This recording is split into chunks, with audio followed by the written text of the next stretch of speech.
नमस्कार साथियों, स्वागत है आप सभी का हमारी वेद क्लासेस में। जहां हमारे डेली की तरह आज भी हमारा विषय है सामान्य हिंदी।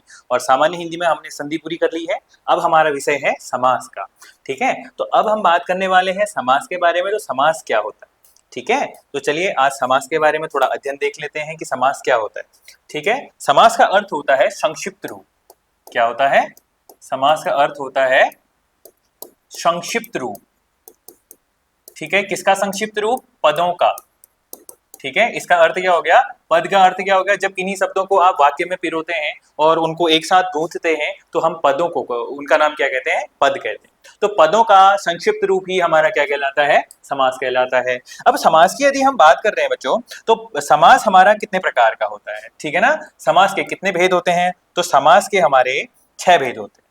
ठीक है, समास कितने प्रकार का होता है? इसे भेद कहो या इसके प्रकार कहो। ठीक है ना, तो समास कितने प्रकार का होता है? 6 प्रकार का समास होता है। अच्छा सर, कौन कौन सा समास होता है? पहला समास है अव्ययी भाव समास। ठीक है, अव्ययी भाव समास। और दूसरा होता है हमारा तत्पुरुष समास। तत्पुरुष समास। तीसरा होता है हमारा कर्मधारय समास। ठीक है, कर्मधारय समास। चौथा होता है हमारा द्विगु समास।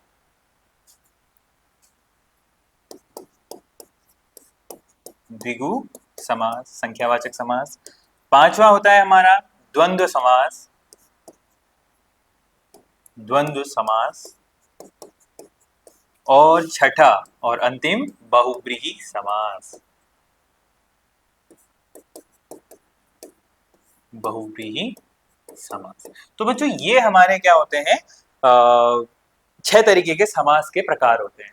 अब इन प्रकारों को हमने विशेष तौर पर देखना है कि किस समास की क्या विशेषता है। अब हम किसी को अगर अलग अलग प्रकार में बांट रहे हैं तो उसका कुछ तो ऐसा आधार रहता होगा जिस आधार पर हम उसे अलग अलग कह रहे हैं। ठीक है, तो अव्ययी भाव समास क्या होता है? जो पहला इसका अव्ययी भाव समास है उसको हम विशेष तौर पर देखेंगे। तत्पुरुष समास देखते हैं, इसको हम कारक विभक्ति के रूप में देखते हैं।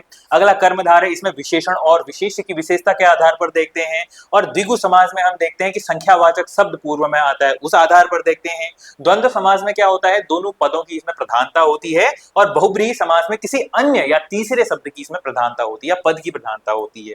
ठीक है, तो जैसे मैं बात कर रहा हूं, इसमें क्या रहेगा बच्चों कि जैसे मैंने बात किया, जो शब्द है या पद है, पदों का क्या कहा हमने? पदों का संक्षिप्त रूप। ठीक है, तो इसमें जैसे हम देखते हैं 2 प्रकार के पद होंगे। कितने पद होंगे? 2 पद होंगे। अब इस 2 पद को हम देखते हैं, पद 2 प्रकार के बने रहेंगे। जैसे अगर एक शब्द कह रहे हैं तो उसमें 2 शब्द हमारे मिलके बने होंगे। ठीक है, तो उसमें जैसे अगर मैं बात करूं यथा संभव की, ठीक है, यथा संभव की, तो यथा संभव में बच्चों आप ध्यान दीजिएगा कि 2 शब्दों से मिलकर बना हुआ है। पहला तो है यथा, दूसरा है संभव। ठीक है ना, तो इसमें जो हमारा यथा है ये हमारा कौन सा पद है? ये हमारा कहलाएगा पूर्व पद। क्या कहलाएगा? पूर्व पद कहलाएगा, या इसी को हम क्या कहेंगे? प्रथम पद कहेंगे।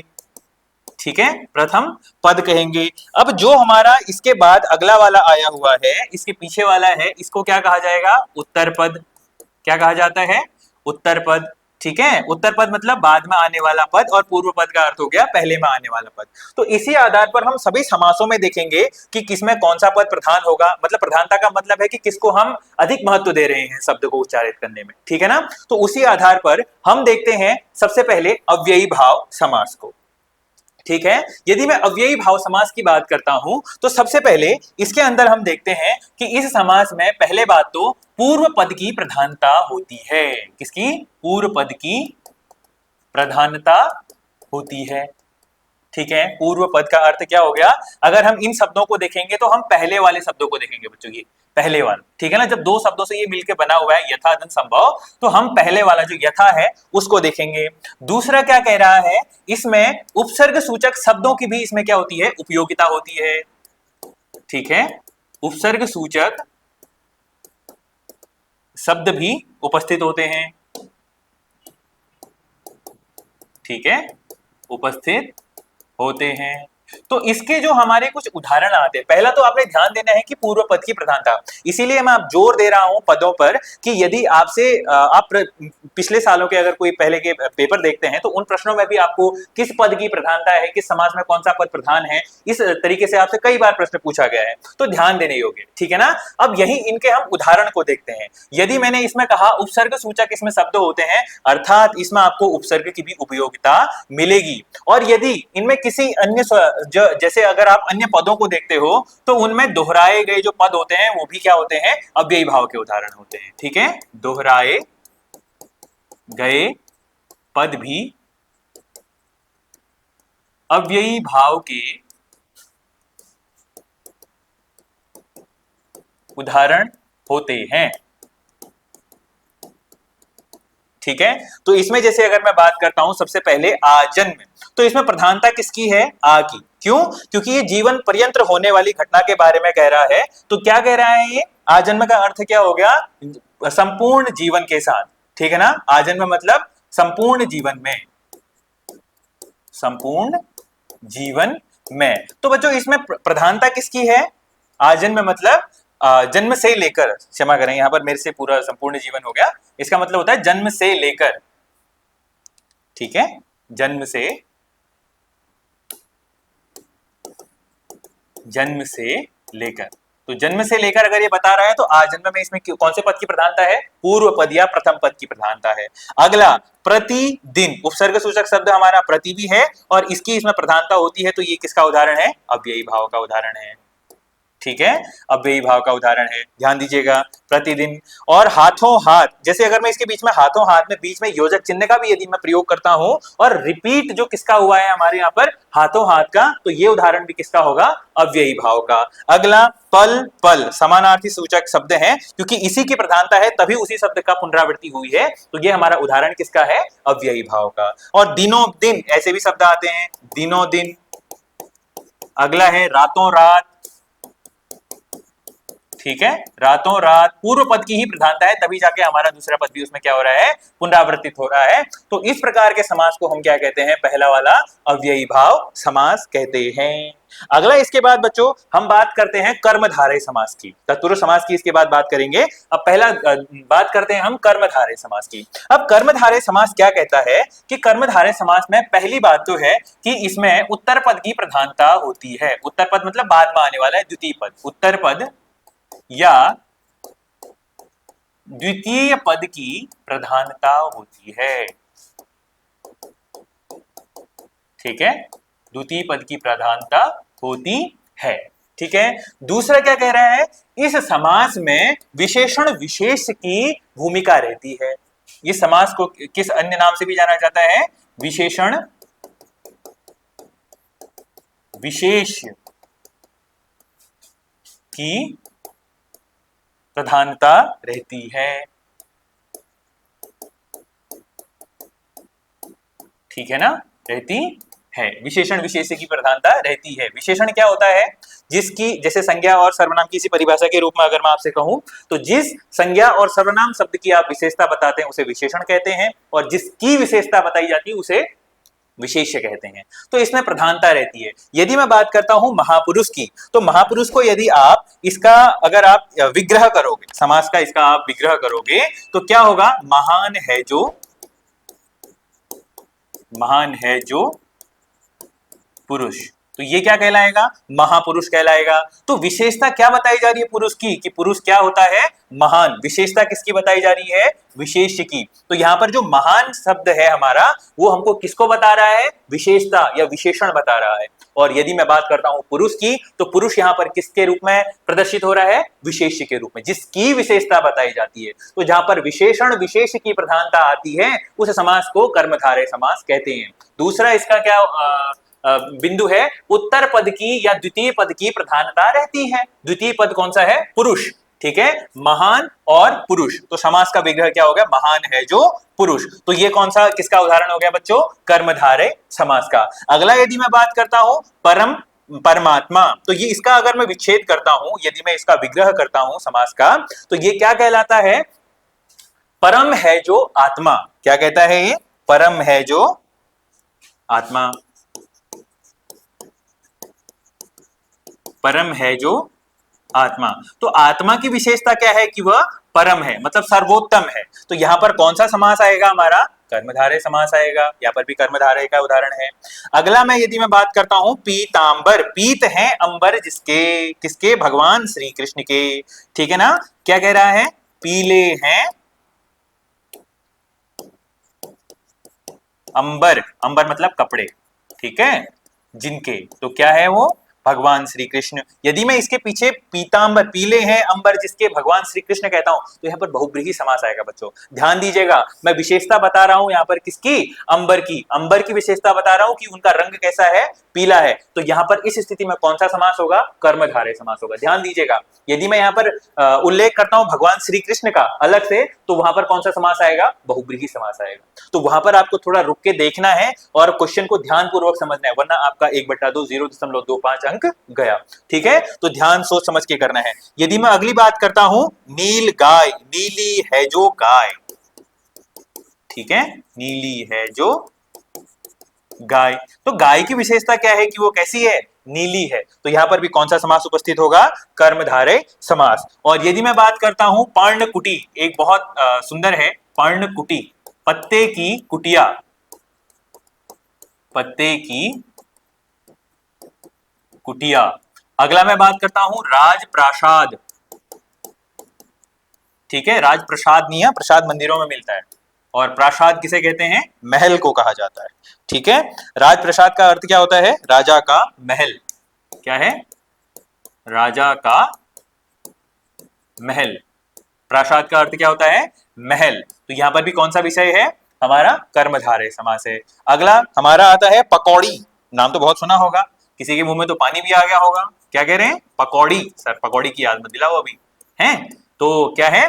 पकौड़ी। पकौड़ी का अर्थ क्या होता है? पकी हुई बड़ी, पकी हुई बड़ी। तो बड़ी की विशेषता क्या है कि वह पकी हुई है। तो यहां पर भी कौन सा समास है?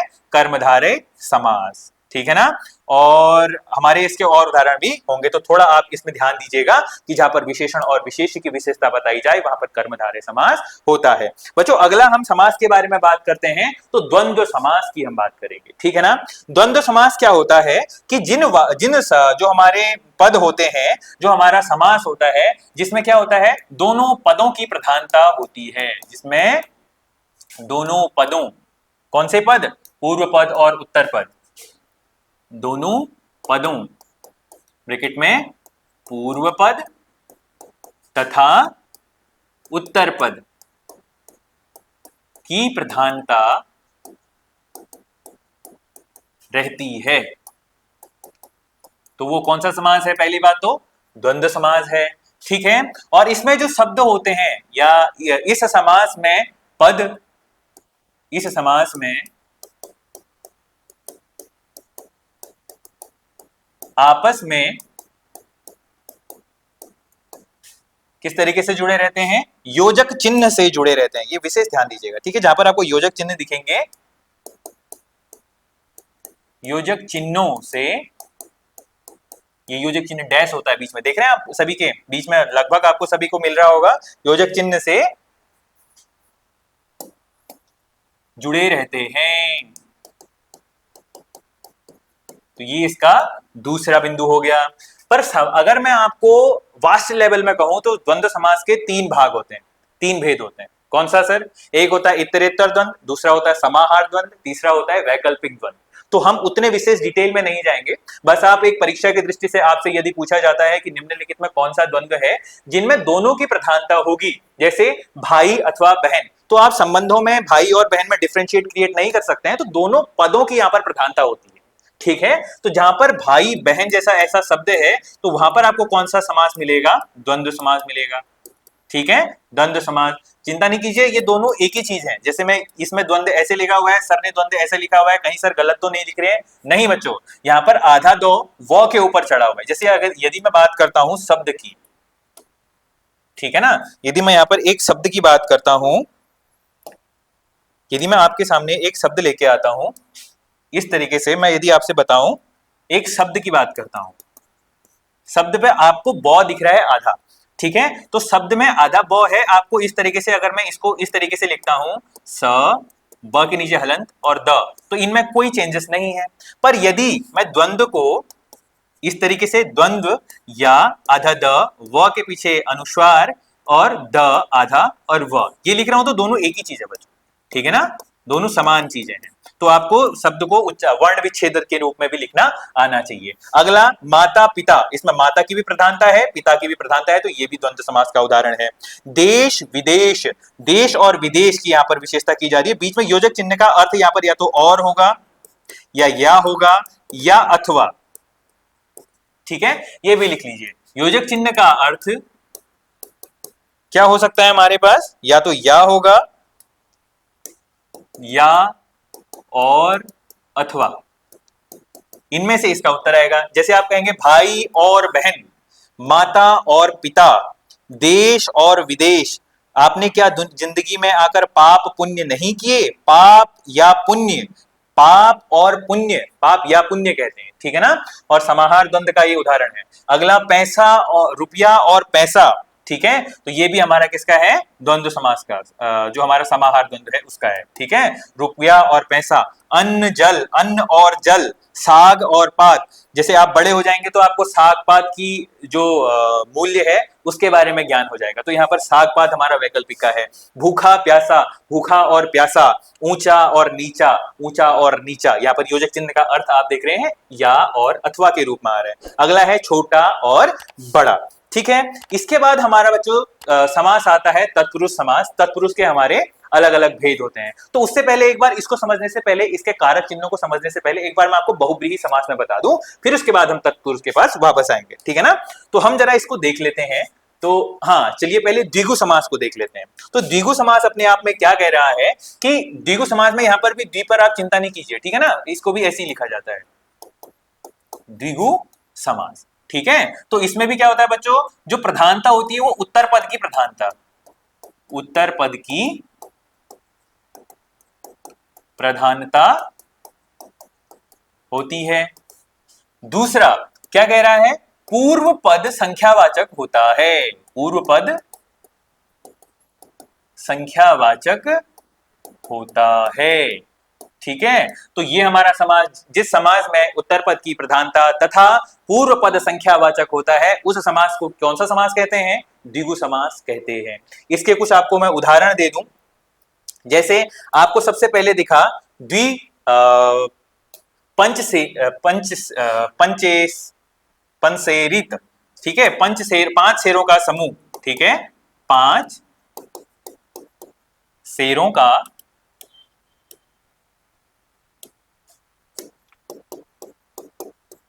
समूह, ठीक है। तो संख्यावाचक है पहला पंच शेरीत, ठीक है ना। अगला है द्विवेदी, 2 वेदों का ज्ञाता, ठीक है, 2 वेदों का ज्ञाता, संख्यावाचक है ना पूर्व पद, संख्यावाचक पूर्व पद और प्रधानता है उत्तर पद की, वेदों का ज्ञाता, ठीक है। अगला है चौराहा, 4 राहों वाला स्थल, राहों का सामूहिक स्थल, क्या कहलाता है, चौराहा। जहां से आप अगर चौराहे पर रुकते हैं तो दाएं बाएं ऊपर नीचे आने जाने का रास्ता मिलता है ना आपको, तो उसे कहते हैं चौराहा। अगला मैं बात करता हूं तिरंगा, हमारा झंडा है ना तिरंगा, तो तिरंगे में कौन सा समास होगा, तिरंगे में 3 रंगों का समाहार, 3 रंगों का समाहार, क्या है, 3 रंगों का समाहार का मतलब क्या है, कॉम्बिनेशन ऑफ 3 कलर्स, ठीक है, उसी को क्या बोलते हैं, तिरंगा। अगला है सतसई, तो 700, ठीक है, 700 का समूह, ठीक है ना, तो क्या कहलाता है वो, सतसई कहलाता है। इसका मतलब क्या है, पूर्व पद जहां पर संख्यावाचक, उत्तर पद जहां पर हमारा प्रधान हो उसे हम क्या कहते हैं, समूह किसका है, जैसे 100 का समूह है, और 3 क्या रंगों का समाहार या 4 राहों रास्तों का समाहार, उन्हें हम क्या कहते हैं, द्विगु समास कहते हैं। ये समझ में आया। तो यहां पर तक हमारे द्विगु समास बन चुका है। इसके बाद बच्चों अगला हम बात करते हैं बहुब्रीहि समास की, ठीक है, बहुब्रीहि समास की बात करते हैं। और बहुब्रीहि समास में हमने क्या देखना है कि पहली बात तो इस समास में ना हमारा पूर्व पद ना हमारा उत्तर पद, किसी पद की प्रधानता नहीं होती है, बल्कि तीसरे पद की प्रधानता होती है। ठीक है ना, तो पहले तो आप लिखिए इसमें तीसरे पद की प्रधानता होती है। कौन से पद की प्रधानता होती है? तीसरे पद की प्रधानता होती है। मतलब अगर मैं बात कर रहा हूं लंबोदर की, लंबा है उदर जिसका, किसका? भगवान गणेश का।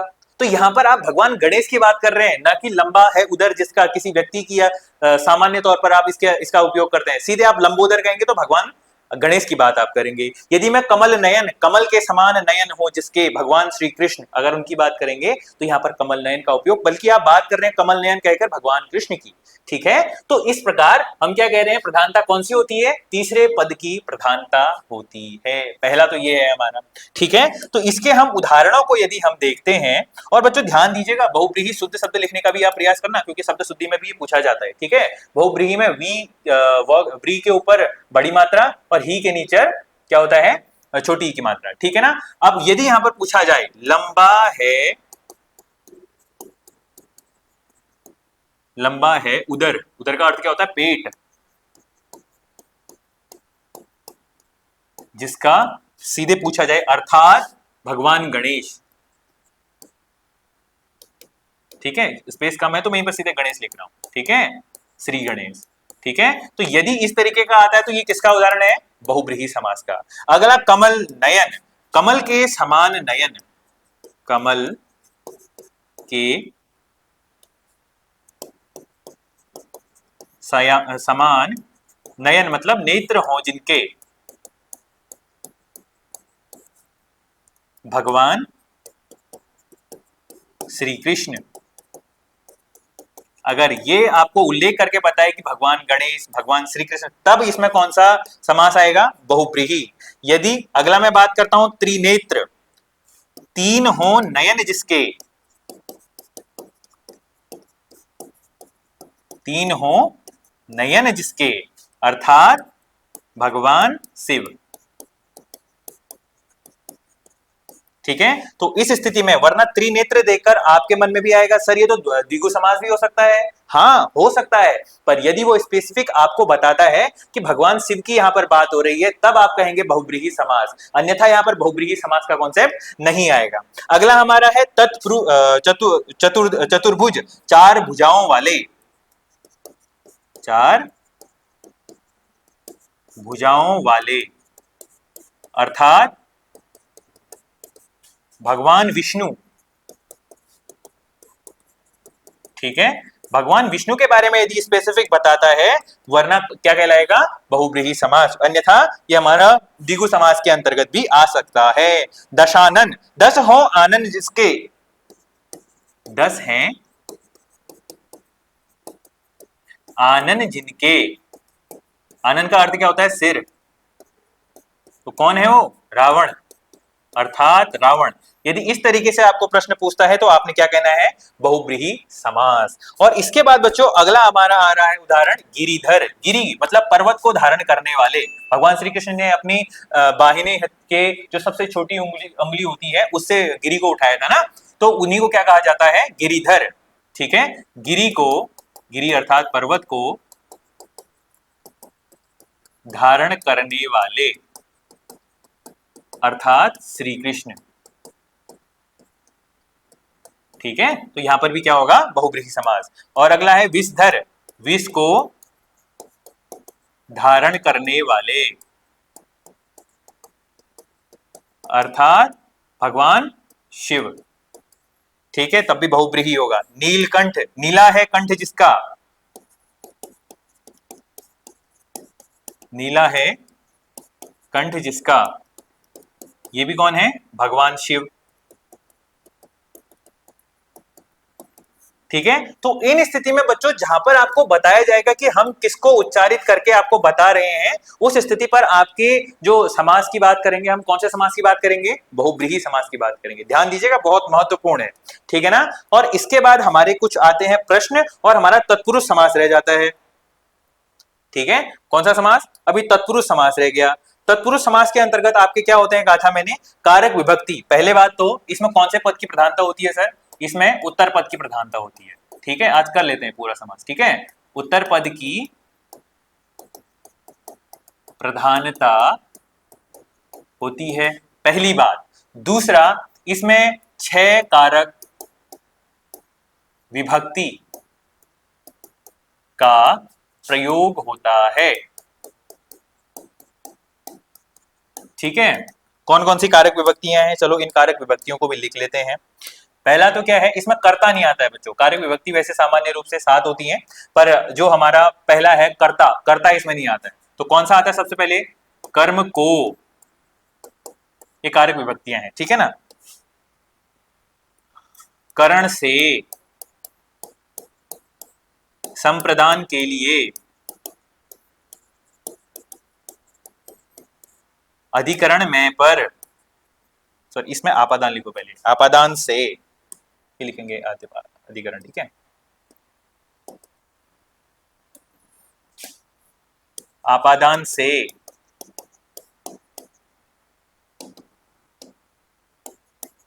इसमें विलगन का भाव आता है। आपादान से, अधिकरण में पर,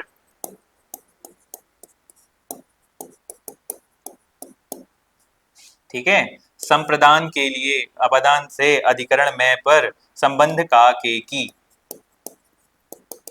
संबंध का के की। ठीक है, 1 2 3 4 5 और अंतिम 6। तो यहाँ पर 2 प्रकार के आपको कारक विभक्ति में आपको 2 प्रकार से आपको से मिला। एक तो आपको करण से, एक आपको आपादान से। तो जो हमारा आपादान होता है, आपादान में क्या होता है, विलगन का भाव आता है। यहाँ पर किसका भाव आता है, विलगन या छूटने का भाव। ठीक है, इनके आपको महत्वपूर्ण प्रश्न भी कराए जाएंगे। आज हम एक काम करते हैं, इस वीडियो में हम अपने सारे के सारे समास को समझ लेते हैं, और अगली जो आने वाली वीडियो है उसमें हम समझ लेंगे कि इसके कौन कौन से किस तरीके के प्रश्न बनते हैं। ठीक है ना, तो सबसे पहले हम बात करते हैं कटफोड़। ठीक है, काट को, काट मतलब लकड़ी को फोड़ने वाला, काट को फोड़ने वाला। पहले तो इसका विग्रह हो गया, काट को फोड़ने वाला मतलब कर्म को। कौन सा हमारा तत्पुरुष है, कर्म तत्पुरुष समास। अगला क्या है, स्वर्ग प्राप्त, स्वर्ग को प्राप्त, स्वर्ग को प्राप्त, को आया ना, तो कर्म तत्पुरुष समास। अगला गगन चुंबी, गगन को चूमने वाला, गगन को चूमने वाला। तो इसमें क्या आया, को, कर्म तत्पुरुष। ठीक है ना, और अगला जैसे अगर आप बात करते हो करण से, करण में भी क्या आएगा, कुछ ऐसे उदाहरण होंगे जिसमें हमारा करण से आएगा। और अगला संप्रदान के लिए, ठीक है ना, और अगला हमारा आपादान से, जैसे पद से च्युत, पद से छूटने पर हमारे जैसे पद च्युत हो गया, ऋण मुक्त हो गया, इस तरीके से। अधिकरण में पर आता है, संबंध से राजा का पुत्र हो गया, राजपुत्र हो गया। ठीक है ना, इस तरीके से उसमें अनेकों उदाहरण होते हैं। तो बच्चों आज के लिए हम केवल समास को समझते हैं, बाकी इसमें अभी समय तो काफी हो चुका है, वरना मैं आपके लिए एमसीक्यूज भी लेके आया था। बाकी इनको हम कल करेंगे, आज के लिए इतना ही करते हैं। और आपको उम्मीद करता हूं कि सारे के सारे समास समझ में आए होंगे, किस पद की किसमें प्रधानता होती है, इसमें आप अपने आप लिख लीजिएगा। और अगर कोई डाउट होता तो नीचे कमेंट सेक्शन में बता दीजिएगा। और तब तक के लिए आप कंटिन्यू बने रहिएगा। वीसी क्लास को लाइक करना, सब्सक्राइब करना बिल्कुल मत भूलिएगा, क्योंकि आपके लिए बहुत इंपॉर्टेंट क्लासेस दी जा रही हैं। एक ये इस तरीके की सीरीज है कि आपके सारे टॉपिक्स को कंप्लीट करेगी। फिर उसके बाद जब हम एमसीक्यूज को लगाएंगे तो आप इन वीडियोस के थ्रू अपना क्या कर सकते हैं, अपनी डेली प्रैक्टिस को कंप्लीट कर सकते हैं। ठीक है ना, आज के लिए मुझे इजाजत दीजिए, बाकी हम वीडियो कल बनाएंगे। और कल की वीडियो में हमारा कल क्या रहेगा, इनके एमसीक्यूज रहेंगे। ठीक है ना, तो तैयार होकर जरूर बैठिएगा। बाकी आज के लिए इतना ही, बहुत बहुत धन्यवाद।